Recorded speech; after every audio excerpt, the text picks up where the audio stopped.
문제가 좀 있더라도 시장은 활발해야 왜곡이 없다. 그러니까 파생상품 시장하고 현물 주식하고 연결되어 있는 롱쇼크가 많다 이거죠. 미국 경제도 다운턴을 피해가지는 못할 거야. 결국은 내려앉을 거다. 그런데 양적 긴축을 멈추겠다. 이 시그널이 먼저 나옵니다.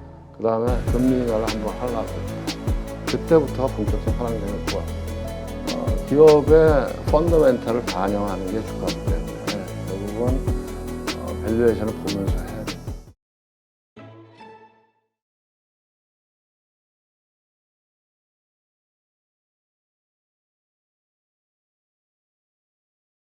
지금 공매도보다도 사실 네. 이 선물 옵션 시장에서의 외국인의 독주, 그러니까요. 이로 인해서 네. 생기는 이 변동성, 이게 네. 더 문제 아니냐 이렇게 지적하시는 분들도 있거든요. 맞아요. 네, 그렇게 생각합니다. 그래서 어떻게 외국인의 독주를 막을 수 있을까? 왜 여기서 제도 개선은 왜 위클리 옵션이라는 걸 만들었을까? 그거 만들고 더 시장이 복잡해진 것 같다 이런 얘기도 있고. 네. 일단 이 선물과 관련해서 네, 이쪽도 좀 뭔가 우리 쉽게 얘기해서 좀 선진화가 돼야 되는 거 아니냐? 혹은 그러니까 저는 규제의 역설이라고 생각해요. 저는 이제 이 시장을 오랫동안 봐왔잖아요. 그러니까 우리가 그러니까 2009년도 그때 2010년 전후 그때 2008년 금융위기 전에 뭐 이럴 때 그러니까 우리 시장을 제가 연도는 정확히 기억을 못 하겠는데 지금 우리 시장을 선진 시장으로 안 넣고 있는 데는 MSCI밖에 없거든요. 네. FTSE 같은 경우나 무디스, S&P 500 같은 경우에는 우리 선진 시장으로 분류하는데 그게 벌써 제 기억으로는 한 2007년인가? 한 십몇 년 전에 우리 선진 시장으로 집어넣은 거예요. 네. 그래서 MSCI도 그 당시에는 우리를 선진 시장으로 넣을까 하고 고려했었어요. 그래서 관찰 대상에 집어넣었었거든요.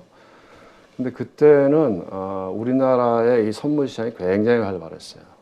그래서 제가 말씀드렸지만 코스피 200 선물 지수가 전 세계 거래량에서 막 탑5 안에 들어갈 정도로. 그리고 그 당시에는 MSCI에서도 MSCI가 민간 기관이거든요. 네. 영리를 추구하는 민간 기관이기 때문에 거기도 우리 시장을 선진 시장으로 집어넣는 조건 중에 하나가 코스피 200 선물 지수를 자기네도 활용할 수 있게 해달라 이런 거였거든요. 근데 우리가 노했죠. 그리고 이 파생상품 시장이라고 하는 거는 결국은 플레이를 하면 개인들이 돈을 잃을 가능성이 많잖아요. 네. 아무래도 뭐 기법이나 시스템이나 알고리즘이나 이런 것들이 외국인이 제일 앞서 있고 기관 투자가 개인들이 약하잖아요. 거기서 싸우면 선물 시장은 특히 개인들이나 여기는 선물 시장은 제로성 게임이잖아요. 네. 그러다 보니까 개인들이 피해가 커지고 하니까 여론이 안 좋아졌죠. 그러면서 무지하게 센 규제들이 들어온 거예요. 그래서 이 시장의 접근성을 굉장히 막아버린 거예요. 그리고 MSCI도 그 당시에 코스피나 코스피 200 말고 자기네가 따로 만들었거든요. MSCI 코리아 인덱스라고. 네.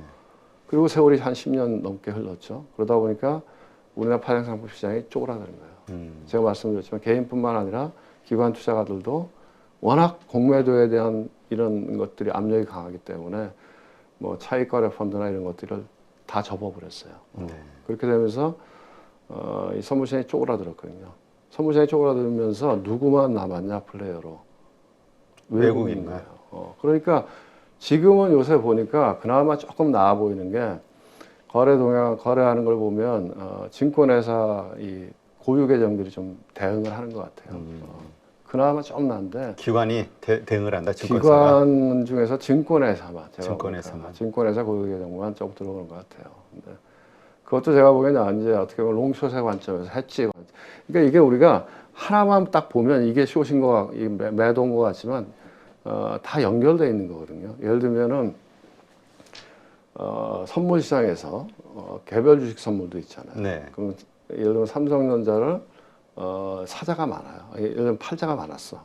그러면 마켓 메이커는 반대 포지션을 잡아줘야 되거든요. 그럼 마켓 메이커는 매수 포지션을 잡거든요. 선물 시장에서.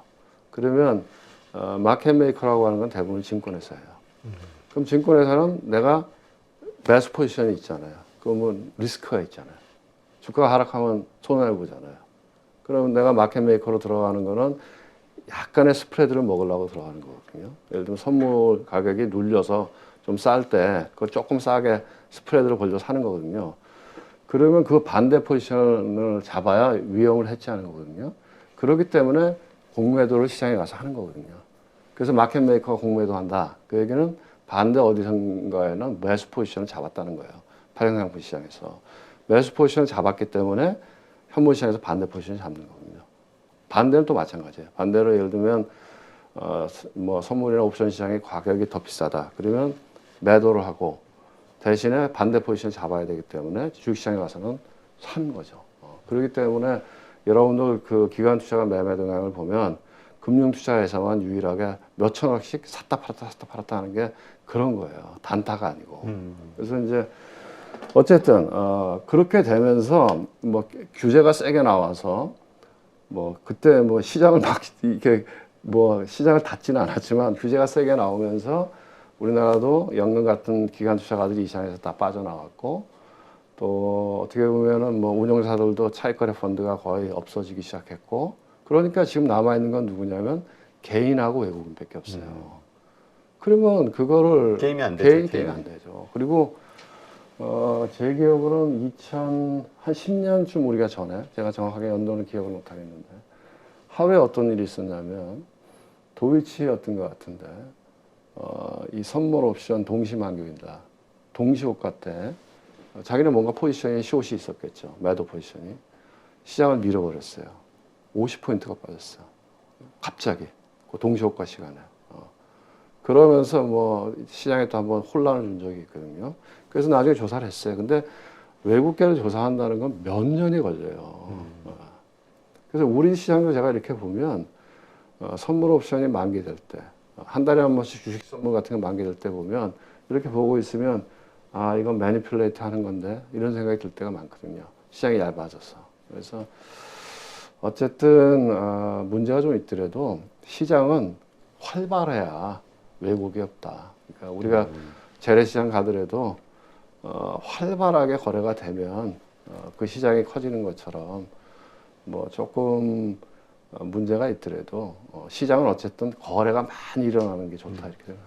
그래야 어떤 한 사람이 일방적으로 독주를 못한다. 근데 지금은 뭐 완전히 외국인 독주죠. 그러면 우리가 이 선물 시장에 대해서 가지고 있는 어떤 여러 가지 이 현상, 외국인의 독주 이거를 막으려면 다시 규제 해제가 돼야 되고 그렇죠. 더 그러니까 규제 해제가 인식과 규제가 해제가 돼야 돼요. 이 규제뿐만 아니라 사람들의 인식도 뭐 이런 말씀드리기 죄송하지만 뭐 공매도는 무조건 나쁜 거다 이런 인식하에서는 국내 메이저 기관 투자가들이 들어올 수가 없는 거죠. 그 규제가 해제된다는 것은 기관들도 공매도를 원활하게 할 수 있어야 되는 그게 풀리는 거니까. 그렇죠. 그 공매도라고 하는 게 예를 들면 이제 이런 펀드들도 있어요. 예를 들면 이제 외국계 해치 펀드들은 한 사이드로만 공매도 하는 거죠. 그러니까 제가 말씀드린 것처럼 롱숏의 개념으로 매수 매도 포지션을 잡고 이렇게 가는 게 아니고 일부는 예를 들면 이게 비싼 주식이야. 예를 들면 테슬라 주식을 공매도했던 세력들이 무지하게 많았다 그러잖아요. 네. 많이 올라갔을 때 그런 것처럼 한쪽 사이드를 잡고서는 리스크 테이킹 하는 거죠. 그런 외국계 해치펀드도 있어요. 그렇지만 그거는 시장 전체로 보면 제가 보기엔 5%도 안 되는 거죠. 대부분은 롱숏의 개념이거나 아니면 파생상품 시장의 가격과 현물 주식시장의 가격의 차이의 스프레드를 먹으려고 하는 그런 거거든요. 그러니까 그런 부분들이 좀 많이 활성화가 돼서 우리나라 기관 투자가도 이 시장에 많이 들어와 있으면 외국인 혼자 독주는 못하죠.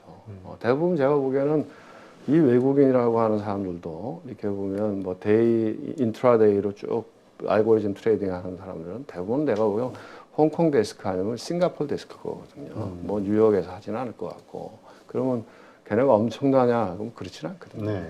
근데 이제 문제는 국내 기관 투자가들이 이제 여기 제대로 못 들어와 있으니까 그러니까 이제 만만한 개인 갖고 맨날 그냥 갖고 노는 거죠. 그런 생각이 들어요. 알겠습니다. 그러니까 어쨌든 결국 이 선물 시장 이것은 기관들이 들어와야 좀 들어오는 게 바람직하죠. 근데 이제 그러기 위해서는 또 규제 롱숏에 뭐 그러니까 우리가 불법적인 공매도 이런 건 안 되고 그 다음에 일방적인 공매도 이런 것들은 지양해야 되겠지만 어떤 그 금융공학적인 또는 그 매수 매도 포지션을 같이 잡아가는 거 뭐 리스크 해치하기 위한 거 이런 것들은 딱 보기에는 공매도 같지만 사실 뒤에를 보면은 대부분이 롱숏이나 리스크 해치 때문에 들어온 부분들이 많은데 그런 것들이 좀 이루어져야 파생상품 시장도 국내 기관 투자가 들어오고 거래도 많이 늘어나고 그러면 외국인들이 일방적으로 못하죠. 그러니까 좀 말씀을 들으면서 제가 이해하는 게 이렇다는 거죠. 그러니까 롱숏 전략이라는 게 지금 보니까 테슬라는 이 비싸네. 여기는 네. 숏을 치고 네. 대신 싸게 생각되는 예를 들어서 뭐 메타 같은 경우는 그냥 사고 주식을 그렇죠. 이런 식으로 네. 해지 전략을 한다는 그게 거죠. 이제 주식 롱숏이고 주식 롱숏이고 또 많은 거래 중에 하나는 아까 제가 말씀드렸지만 뭐 시장 조성자 이거 이슈가 되는데 시장 조성자 같은 경우 아까 말씀하신 대로 선물 시장 또는 옵션 파생상품 시장과 주식 시장이 있잖아요. 똑같은 예를 들면 삼성전자가 있잖아요. 삼성전자가 이 파생상품 시장에서는 싸게 약간 가격이 눌릴 수 있잖아요. 그러면 요거를 사고 요걸 파는 거죠. 그 스프레드를 먹는 거죠.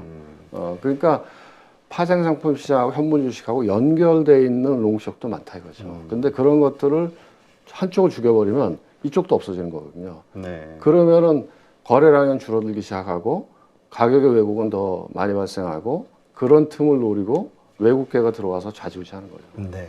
하여튼 이거는 금융공학의 이야기니까 요대로만 이해를 해주시는 게 좋을 것 같아요. 또 보시는 분들 가운데서 또 기관에 편들고 있네. 공매도 합법, 그러니까 공매도의 적정성을 또 홍보하고 있네. 이렇게 또 생각하시는 분들이 있을까봐. 그러나 우리가 그냥 있는 거는 있는 그대로에 받아들이는 게 필요하지 않을까 생각이 됩니다. 아니 저도 분명히 말씀드렸지만 일방적인 공매도 불법적인 공매도 반대합니다. 그렇죠. 그러니까 정상적인 공매도의 그렇죠. 순기는 그거는 그것이 시장에서 어떠한 메커니즘으로 움직이는가. 어쨌든 그렇게 해서 시장을 자꾸만 키워야 돼요. 키우고 선진화하고 그렇게 해서 우리가 궁극적으로는 MSCI 선진국 지수에 들어가고 이런 방향으로 가야 됩니다. 네, 알겠습니다. 근데 참 MSCI 선진국 지수에 들어간다고 해서 과연 주가가 오를까? 여기에 대해서 의문을 갖는 장기적으로 분들 저는 오른다고 봐요. 네. 장기적으로. 얘기를 좀 들어보니까 이런 의견을 가지신 분이 있어요. 뭐냐면은 거기는 일단 돈의 규모가 어마어마하게 크니까 쉽게 얘기해서 한국에 딱 투자를 한다 하면은 한 대여섯 개밖에 투자할 게 안 보일 것이다. 그러니까 대여섯 개만 쫙 투자하고 나머지 그 작은 주식들 어떻게 볼 것이냐. 그러니까는 오히려 돈이 많이 안 들어올 수도 있다. 이런 시각을 가지신 분들도 있더라고요. 그렇지 않을 거라고 봅니다. 왜냐하면 이제 대형 자금들이 투자할 때 한국 이렇게 안 봐요. 이렇게 안 보거든요. 그러니까 자산 배분 측면에서 주식의 비중을 늘리자. 그럼 예를 들면 주식의 비중을 5% 늘리자. 그러면 주식의 비중을 늘릴 때 글로벌 주식의 비중을 늘릴 때 대부분의 벤치마크가 글로벌 MSCI 월드 인덱스인데 그게 선진국 지수거든요. 그럼 선진국 지수에 주로 투자를 하고 그 중에 일부를 이머징 마켓이 좋을 것 같으니까 이머징 마켓에서 투자하자.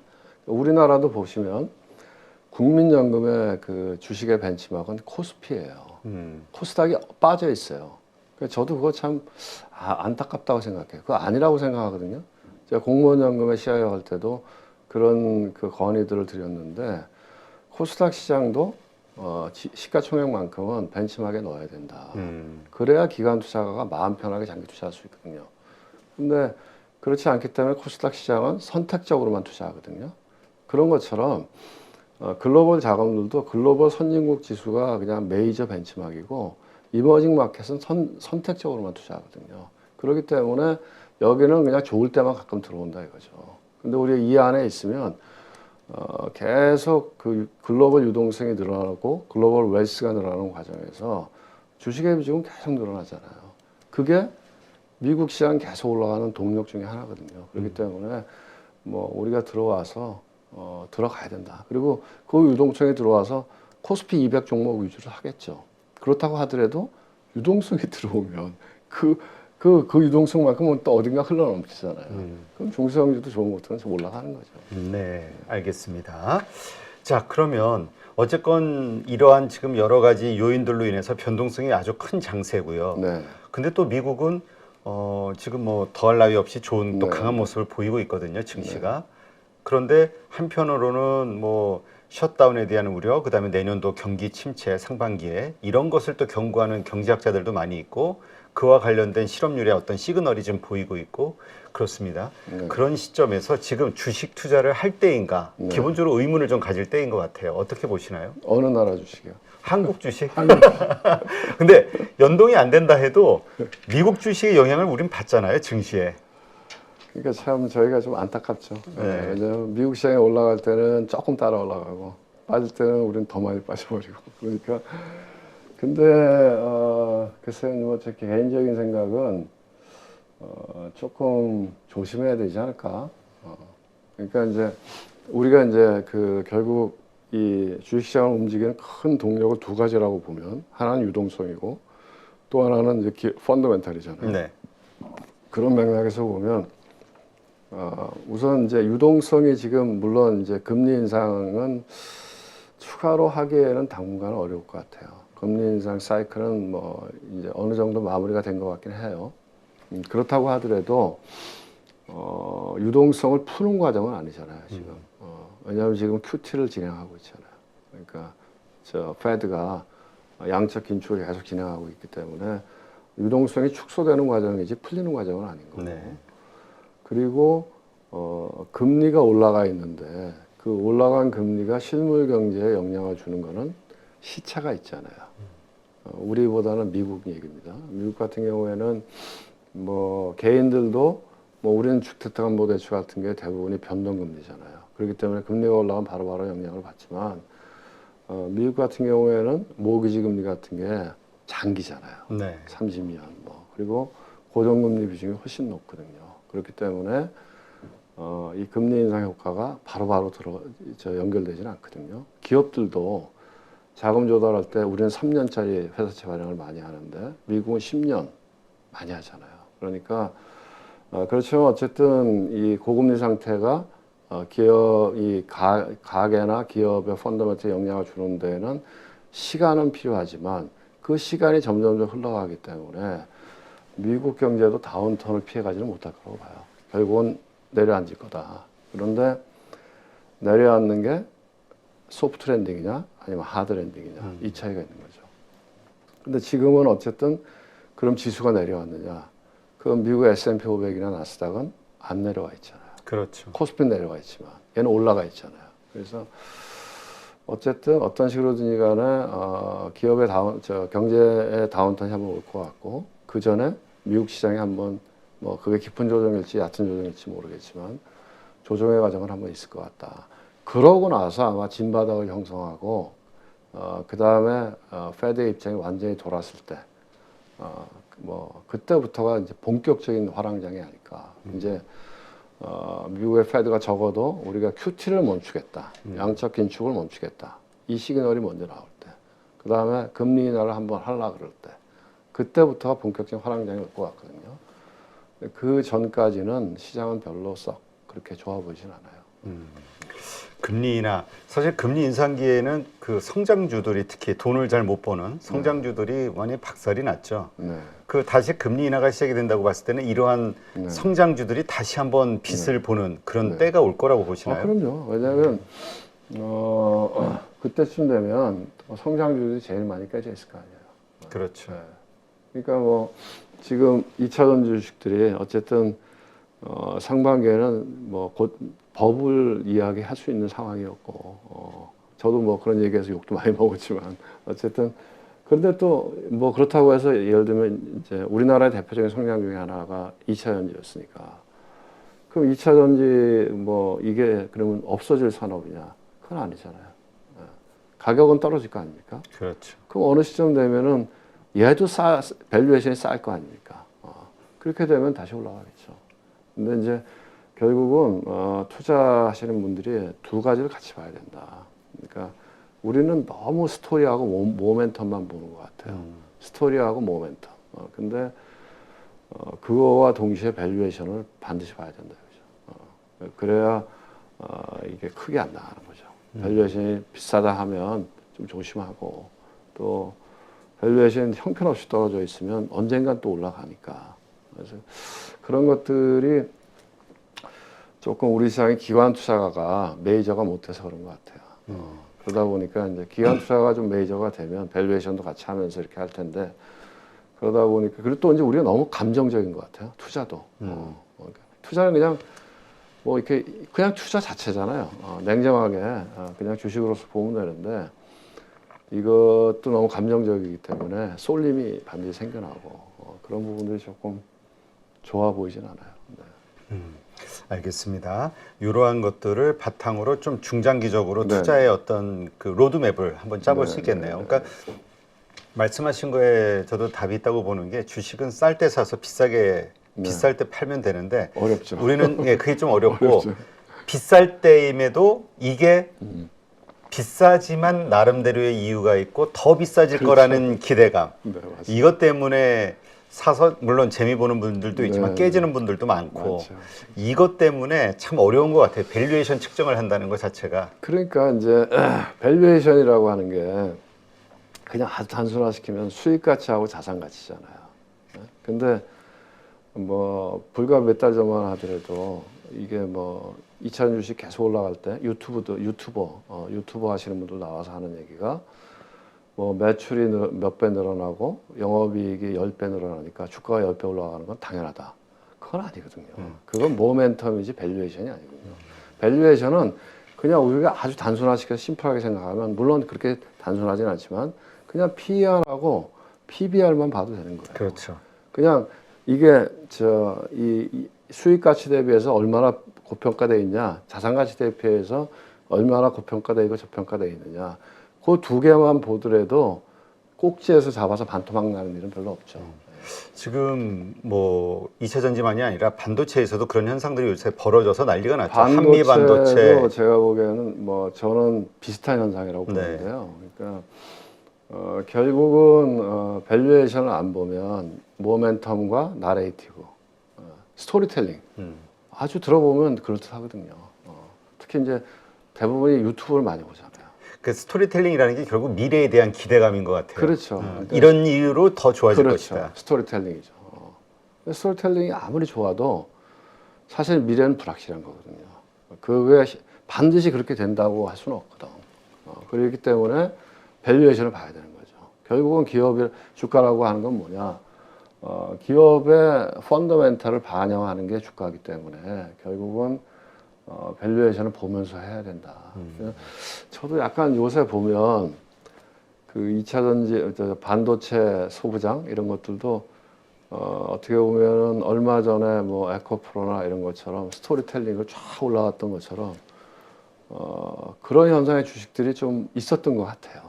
그렇죠. 오늘 그래서 뭐 한미 반도체 실적 3분기 실적 발표하고 시장 기대치하고 너무 괴리감이 커서 네. 급락을 했고 네. 뭐 파두라는 종목도 그렇고요. 네. 네. 그러니까 뭐 난리가 났죠. 이제 지금. 제가 보기엔 이제 사람들 경험이 있는 거죠. 왜냐면 한번 당해봤으니까 당해본 게 불과 몇 달 안 됐으니까 이것도 그럴 수도 있겠다. 왜냐하면 사람들이 그렇게 어리석진 않아요. 사람들이 황당한 주식에서 돈을 잃는 경우는 별로 없거든요. 다 그럴듯한 주식에서 돈을 잃는 거거든요. 그리고 이제 우리가 2000년도에 닷컴 버블을 돌아봐야 되는데 2000년도에 닷컴 버블이 일어날 때에는 인터넷 혁명이 있었어요. 우리가 이제 처음으로 WW 월드 와이드 웹이 나오면서 그 새로운 시대가 도래한다 해서 뭐 밀레니엄 이렇게 하면서 인터넷 관련 주식들이 엄청나게 올라갔고 그렇죠. 그 당시에 지금과 같은 뭐 엔비디아 같은 그런 역할을 했던 주식이 시스코 시스템즈였거든요. 네. 그러니까 사람들이 그 스토리가 틀린 건 아니거든요. 그 지금 인터넷 시대 왔잖아요. 그렇지만 주가가 버블을 형성했거든요. 그거는 결국 부러지더라고요. 언제? 시스코 시스템즈의 실적이 제일 피크였을 때 부러졌느냐? 아니거든요. 미리부터. 주가가 오바 때렸기 때문에. 그러니까 꼭 그 나레이티브나 스토리텔링을 보실 때에도 모멘텀만 보시지 마시고 밸류에이션을 꼭 봐야 된다. 네. 그래야 된다. 네, 알겠습니다. 네, 하여튼 시장에서 오랫동안 살아남으셨기 때문에 가지고 있으신 그 경험치기 뭐 워낙 풍부하시고 그래서 이러한 전제, 그러니까 하나의 현상이 또 다른 현상을 만들어 나가는 어떤 나비 효과 이런 것까지 또 좀 감안하시면서 여러 가지 좀 말씀을 주셨는데요. 한번 이런 편견 없이 한번 생각해 볼 만한 내용이지 않을까 이렇게 생각이 됩니다. 네, 오늘 이렇게 좋은 인사이트 함께 해주신 이창훈 교수님 고맙습니다. 네, 감사합니다. 안녕하세요. 8.15 모니터 가족 여러분, 임수열입니다. 이번에 하나증권과 8.15 모니터기 함께 특별한 이벤트를 진행하는데요. 8.15 모니터 가족분들이 하나증권 신규 계좌를 개설하시면 특별한 혜택을 받으실 수 있습니다. 첫 번째 혜택은요, 국내 주식을 살 수 있는 3만 원을 드립니다. 두 번째 혜택은 하나증권과 함께하는 8.15 머니쇼 초청 받으실 수 있는 초청권입니다. 8.15 머니쇼는 특별한 강사진들에 의해 진행되는 프리미엄 세미나로 매회 500분을 초대해서 진행할 예정입니다. 그 외에도 소수점 주식 혜택을 드릴 거고요. 하나증권 계좌를 처음 만드는 분이라면 누구나 신청 가능하십니다. 이제 혜택 받는 방법 알려드리죠. 영상 하단부 더보기란에 기재된 링크를 통해 신청하시면 됩니다. 반드시 더보기란 링크를 통해서 계좌를 개설해야 이 혜택을 받을 수 있으니 유의해 주시기 바랍니다. 하나증권과 8.15 모니터기 함께 주식으로 하나 되다. 8.15 모니터 가족 여러분의 많은 참여 부탁드립니다.